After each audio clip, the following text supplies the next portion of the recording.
Quando Hitler disse que ia criar um Reich para durar 1000 anos, e durou 12, e acabou, vamos dizer, com a destruição de vários países, e do país dele mesmo, tá certo? Isso significa que é um poder ilusório. É um poder de fazer confusão, claro, mas não o poder de fazer o que quer fazer. A ação eficaz é aquela que realiza o que queria realizar, não uma outra coisa qualquer. Não é isso? Então, a não ser que você esteja, como é que se diz, disposto a aceitar as duas possibilidades. É um negócio do Freud, né? Flectere neque superos aqueronta movebo. Quer dizer, se eu não puder abalar os céus, abalarei o inferno. Falei, bom, tanto faz para você? Se tanto faz, você aceita as duas possibilidades, então tudo bem. Mas isso significa que o curso da ação não está nas suas mãos. Você está dando um tiro no escuro. Hitler também previu isso. Ele disse, ou vamos impor aqui este poder germânico a esta área do universo, ou então vamos acabar. Você topa as duas possibilidades? Topa. Então, significa que você não decidiu nada. Um estudo interessantíssimo seria você fazer a comparação, vamos dizer, da estratégia de Hitler e da estratégia de Stalin. A de Hitler fez um forrobodó desgraçado, mas não conseguiu nada. E a de Stalin, muito mais discretamente, conseguiu tudo o que queria. Inclusive pelas vias as mais antagônicas e imprevisíveis. Então, você vê, Stalin, nesse sentido, tinha muito mais poder do que Hitler. As situações criadas por Stalin prosseguiram vigentes muito tempo depois da morte dele. E as ideias e propostas dele ainda estão presentes. Então, eu digo, este cara tinha poder, o outro não, o outro só fazia barulho.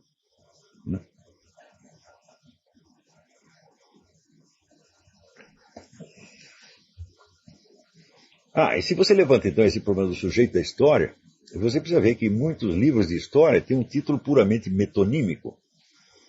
História do Brasil. Bom, existe um agente chamado Brasil, um agente autoconsciente capaz de tomar decisões e agir no mundo, atuar no mundo? Claro que não existe. Existe um território, lá dentro existe um monte de gente, tá certo? Às vezes, por exemplo, até o fim do período colonial, essas pessoas e grupos estavam completamente isolados uns dos outros, portanto não tinham ação comum nenhuma. Então você falar em história do Brasil é metonímico. Você está dizendo a história do que se passou num território chamado Brasil. Não é isso? Então não é a história do Brasil. Agora, se você diz vida de Stalin, opa, aí sim, história de Stalin existe, história de Napoleão existe. Então, você vê aqui, no fim da guerra, apareceu, nos estudos de política internacional, a doutrina Morgenthau, de que os agentes do processo histórico são os Estados. Então, até essa doutrina ainda tem influência até hoje. Você vê até hoje gente analisando ações dos líderes políticos como se fossem expressões diretas de um interesse nacional, do interesse estatal. Então, essa análise sempre deu errado. Em primeiro lugar, porque o Estado não é agente de coisa nenhuma. O Estado é uma estrutura abstrata que é preenchida por pessoas. E essas pessoas, por sua vez, representam determinados grupos que combinaram certas coisas e que estão agindo de maneira coerente dentro, né, do Estado. E é a esses interesses que você tem que se reportar e não a um abstrato interesse nacional. O interesse nacional, frequentemente, é apenas um pretexto que os indivíduos usam para lutar pelos seus próprios interesses ou pelo interesse da sua correola. Então, o verdadeiro poder, a verdadeira fonte da ação não é jamais o Estado e não é jamais o governo, mas sim grupos humanos concretos que o ocupam. Quando eu digo grupo humano concreto, quer dizer um grupo de pessoas que sentaram, conversaram e combinaram. Não é uma mera convergência abstrata de interesses. Porque eu posso ter convergência abstrata de interesses com um sujeito que eu nem conheço e eu acabo pisando no calo dele sem perceber. Quer dizer, para que exista, vamos dizer, um interesse objetivo, é preciso que as pessoas sentem e decidam o que vão fazer. Tá certo? Então, Em vez de você falar do Estado, fala, não, vamos ver quais são esses grupos que se reuniram, conversaram e têm planos em comum. Isto sim, esses são agentes, tá certo?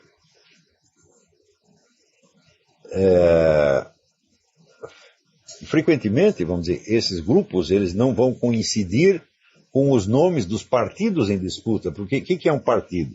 Tá certo? Um partido é apenas um elemento da ordem formal existente. Quer dizer, a lei reconhece a existência de uma organização chamada partido, e daí os indivíduos entram nesse partido, mas não quer dizer que o partido em si mesmo tenha interesses. Um partido pode mudar 180 graus a sua política. Um partido de esquerda pode virar de direita e vice-versa. Por que acontece isso? Porque eram outras pessoas que estavam lá querendo outras coisas.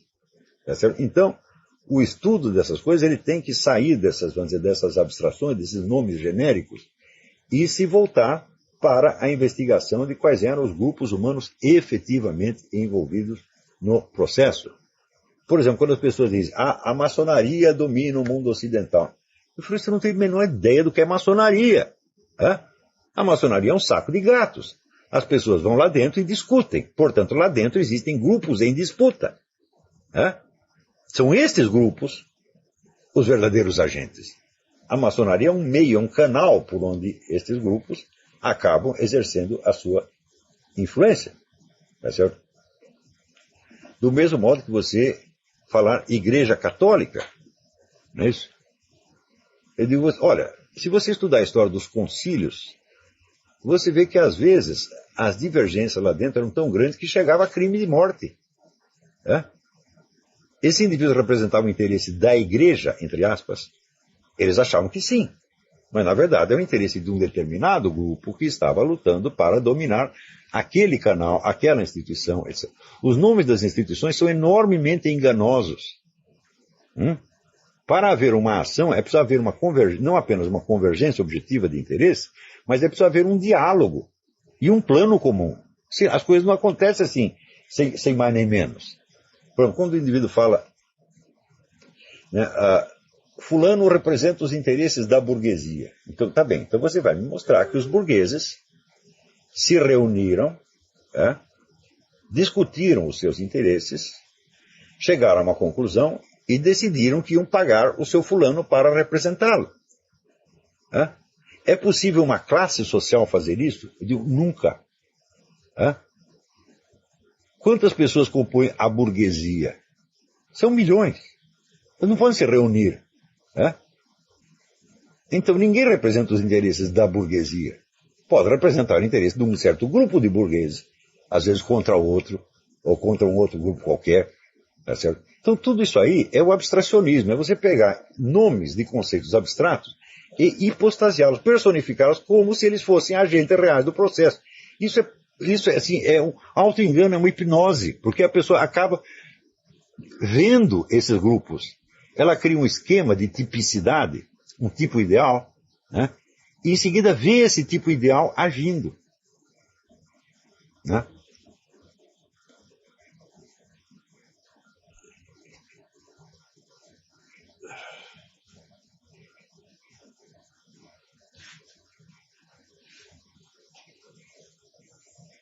E, evidentemente, isso aí leva, vamos dizer, a erros monstruosos, mas erros que têm um poder de persuasão hipnótica. Não é isso?